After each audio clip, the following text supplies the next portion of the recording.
Hello दोस्तों, आज के इस वीडियो के माध्यम से एक बार फिर हम आपके साथ आ चुके हैं। फ्रेंड्स, इस वीडियो में आपके लिए बहुत ही इम्पोर्टेंट होने वाला है, क्योंकि दोस्तों आप लोग को मालूम ही होगा कि यूपी ट्रिपल एससी के माध्यम से एएनएम का एग्जामिनेशन हुआ था और इसके माध्यम से महिला स्वास्थ्य कार्यकर्ता एएनएम के लिए टोटल 9,212 कैंडिडेटों का मेरिट लिस्ट यहाँ पर जारी कर दिया गया। अब दोस्तों आप लोग ज्वाइनिंग करेंगे और ज्वाइनिंग के बाद अब आप लोग को सैलरी मिलेंगे। चलिए, सारे स्टूडेंटों का कमेंट था कि सर शुरुआत में कितना सैलरी मिलेगा, इसके बारे में कंप्लीट जानकारी दे दीजिए। साथ ही दोस्तों कितना तक बढ़ेगा सैलरी, इसके बारे में भी आपको जानकारी चाहिए था। तो चलिए हम आपको सरकार के द्वारा जो सैलरी दिए जाते हैं उसका सैलरी स्लिप दिखाते हैं और जो गवर्नमेंट सैलरी देते हैं उसका क्या क्या स्लिप में उनको कौन कौन सी सुविधाएं सरकार देती है, कौन कौन से पेमेंट दिए जाते हैं और टोटल सैलरी आपको शुरुआत में कितने मिलेंगे, पूरा डिटेल्स जानकारी के लिए वीडियो पर बने रहें। तो दोस्तों सबसे पहले हम आपको ये चीज़ दिखाएंगे, फिर हम आपको आगे बढ़ाएंगे। दोस्तों आपके पास विज्ञापन जरूर होगा, उसी विज्ञापन का ये पार्ट है। उस विज्ञापन के माध्यम से हम आपको ये दिखाना चाहते हैं कि आपको वेतन कितना मिलेगा शुरू में। यहाँ पर गौर करिएगा, वेतन बैंड और वेतनमान ग्रेड पे ये सारा चीज़ लिखा हुआ है। यानी कि आपका जो वेतन मान होगा वो 21,700 से लेकर के 69,100 मैट्रिक्स लेवल 3। इसका मतलब क्या हुआ ये पहले समझ लीजिए, फिर आगे समझ में आएगा। यहाँ पर हुआ कि 21,700 रुपये आपको बेसिक सैलरी रहेगा और आपका जो सैलरी है वो 69,100 रुपया तक बढ़ेंगे। ये बेसिक सैलरी है, आप लोग ध्यान रखिएगा। इसी के आधार पर आपको सैलरी बनेंगे आगे। ठीक है, तो आपका बेसिक सैलरी कितना हो गया, 21,700 रुपया हो गया और लास्ट कितना जाएगा, 69,100 रुपया जाएगा। ये मैट्रिक्स लेवल 3 पर आप लोग को होगा, यानी कि ज्वाइनिंग का लेवल मैट्रिक्स लेवल 3 होगा। बेसिक सैलरी 21,700 रुपया रहेंगे और मैक्सिमम 69,100 रुपया पर जाएंगे। तो ये चीज़ आपने सैलरी का देख लिया, क्या फंडामेंटल है। बेसिक सैलरी कितना है आपका, यानी कि शुरुआती की सैलरी जो फर्स्ट टाइम मिलेंगे उसका बेसिक सैलरी आपको ये है। अब दोस्तों हम आगे करते हैं इस वीडियो को और कंप्लीट जानकारी मिलेगा। दोस्तों आपने वहाँ पर बेसिक सैलरी देख लिया और आप लोग इसको देखिएगा। मैं खुद गवर्नमेंट में सर्विस करता हूँ और गवर्नमेंट में जब जॉब करते हैं तो यहाँ पर एक सैलरी स्लिप मिलता है, यानी कि आपको सैलरी जो दिए जाते हैं उसके बारे में जानकारी दिया जाता है लिखित में कि आपको इस का सुविधा सरकार के द्वारा दिया जा रहा है, इस के लिए पेमेंट आपको दिए जा रहे हैं। तो आप लोग यहाँ पर गौर करके देखेंगे, ये ओरिजिनल है, कंप्रेहेंसिव फाइनेंशियल मैनेजमेंट सिस्टम के द्वारा आपको दिए जाते हैं। सैलरी स्लिप फॉर मंथ जनवरी 2021, यानी कि जनवरी 2021 में जो हम सैलरी लिए थे उसका सैलरी स्लिप है। सारे मंथ का अलग अलग निकलता है, आप लोग अपना भी निकाल सकते हो। यहाँ पर देखोगे, यहाँ पर नेम लिखा रहेगा, आपका नेम दिखाई देगा। सर्विस टाइप स्टेट गवर्नमेंट में है तो स्टेट गवर्नमेंट एम्प्लॉय रहेगा। किस बैंक में आप सैलरी लेते हैं तो स्टेट बैंक ऑफ इंडिया में लेते हैं। प्रान नंबर आजकल बनता है permanent retirement account number, PRAN number, तो प्रान नंबर यहाँ पर लिखा रहेगा। एम्प्लॉय टाइप क्या है, परमानेंट, कितना डेज का सैलरी मिला तो 31 दिन का। अकाउंट नंबर यहाँ पर रहेगा और पैन नंबर आपको यहाँ पर दिखाई देगा। ये सारा डिटेल्स रहेगा। उसके बाद दोस्तों नीचे आइएगा तो आप देखिएगा अपना अर्निंग, यहाँ पर अर्निंग आइटम रहेगा और कौन कौन सा अर्निंग आपको दिए जाते हैं सरकार की तरफ से उसका लिस्ट यहाँ पर आपको मिलेगा। यहाँ पर बेसिक पे सबसे पहले दिखाई देगा जो कि 21,700 रुपये आप लोग का बेसिक पे है। आप लोग देख लिए, ये बेसिक पे हो गया। उसके बाद दोस्तों सिटी ट्रांसपोर्ट अलाउंस मिलेगा, डियरनेस अलाउंस मिलेगा, डियरनेस पे है, ग्रेड पे है, हाउस रेंट अलाउंस है, मेडिकल अलाउंस है, अदर अलाउंस है, स्पेशल पे है। उसके बाद दोस्तों नीचे आओगे तो टोटल आपको अकाउंट जो मिलकर यहाँ पर है उतना आपको यहाँ पर दिखाई देगा। इतना अकाउंट जितना आपका टोटल अमाउंट मिलेगा उसमें से कुछ एनपीएस कट जाता है, यानी कि आपके जो ये प्रान नंबर है इसमें कुछ कट करके चला जाता है आपके टोटल अकाउंट में से।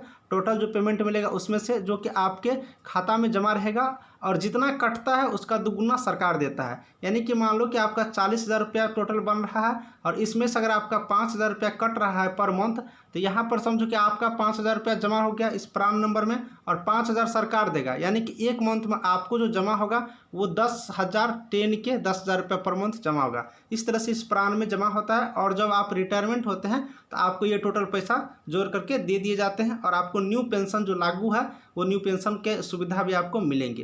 तो आपने देख लिया ये आइटम है, कौन कौन से आइटम आपको मिलेंगे, कौन कौन से चीज़ का पैसा मिलेगा, यहाँ पर देख लिया। अब चलिए हम कैलकुलेशन की तरफ बढ़ते हैं।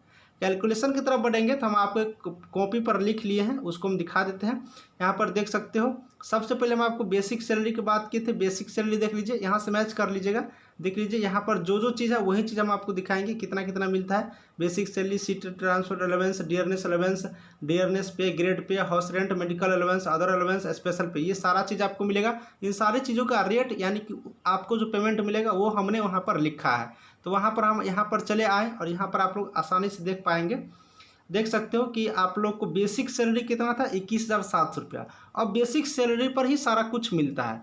अब सिटी ट्रांसपोर्ट अलाउंस आप लोग को अलग अलग शहरों में अलग अलग मिलता है, लेकिन 1700 से कम नहीं मिलेगा। 1700 1800 जनरली मिल जाता है, तो हम 1800 एवरेजिंग लिए हैं। फिर से बता देते हैं, अलग अलग जगहों पे अलग अलग मिलता है, ठीक है। इसका वेरी होते रहता है, लेकिन 1500 1700 जनरली मिल जाता है, ठीक है। तो हम 1800 ले लिए हैं।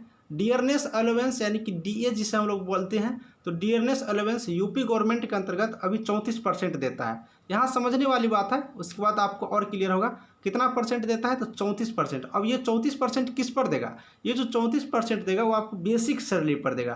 तो आपका बेसिक सैलरी 21,700 रुपया है, तो 21,700 का 34% निकालेंगे। जब 21,700 का 34% निकालेगा तो 7,378 रुपया आपको मिल गया। तो इस तरह से दोस्तों आपको डियरनेस अलाउंस 7,378 रुपया मिल गया, यानी कि डीए मिल गया। उसके बाद हाउस रेंट दोस्तों अलग अलग जगहों पे अलग अलग वेरी होते हैं, जैसे कि 24%, उसके बाद 16%, उसके बाद 8%, उसके बाद 4%। ये 4 प्रकार का हाउस रेंट आपको मिलते हैं। गौर से देखिएगा, अब ये 24% जो है आपको जो हायर सिटी होते हैं, जैसे कि दिल्ली हो गया, दिल्ली में आपको 24% मिलेंगे। जैसे कि देश की राजधानी हो गया, यानी कि इसका XYZ ग्रुप होता है, याद रखिएगा XYZ ग्रुप होता है, यानी कि जो हायर से रहता है उसको जेड में रहता है, एक्स में, वाई में, जेड में, इस तरह से डिवाइड किया रहता है, ठीक है। और जो राजधानी वगैरह होता है देश का, राज्य का, जैसे कि उत्तर प्रदेश का लखनऊ हो गया, तो ये राजधानी वगैरह में 16% मिलते हैं। और जो आपको जिला हो गया, जिला में अगर नौकरी करोगे तो 8% मिलेगा। अगर आपका ज्वाइनिंग ब्लॉक में होता है तो 4% मिलेगा। तो इस तरह से हाउस रेंट मिलते हैं। तो मान लो कि किसी व्यक्ति को आपको यहाँ पर जिला में, किसी जिला में ज्वाइनिंग हो गया, अब जिला में ज्वाइनिंग होगा तो उसको 8% हाउस रेंट मिलेगा। जनरली ANM को जिला में ही ज्वाइनिंग होता है, तो 8% उसको हाउस रेंट दिए जाएंगे। किस पर दिए जाएंगे, तो बेसिक सैलरी पर दिए जाएंगे, इसीलिए हम बेसिक सैलरी पर ध्यान दिए थे। तो 21,700 का 8% निकालिएगा तो 1,736 रुपये आपको यहाँ से मिल जाएंगे।